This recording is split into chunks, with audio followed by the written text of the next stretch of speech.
5.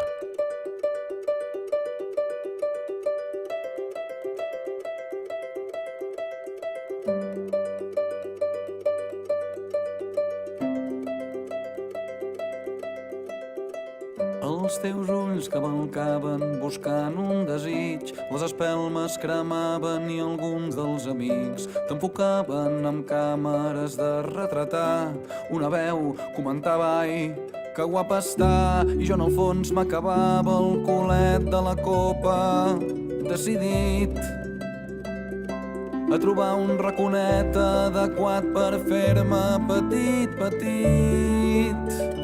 Del tamany d'una mosca, del tamany d'un mosquit, per un cop empetitit, sota els tamborets i la taula allargada pels dos cavallets. Fèrem a pas amb prudència per un entramat de sabates d'hivern, de confeti aixafat i esprintar maleint la llargada dels meus nous passeigs i amagar-me entre un tap de suro i la paret, just a temps que no em mengi el collons de gatet i escalar les sanefes del teu vestit i falcar el peu esquerre en un descosit i arribar-te a l'espatlla i seure en un botó i agafar un palet d'aire i amb un saltiró enganxar-te un cabell i impulsar-me en un últim salt final i accedir al teu desig travessant la paret.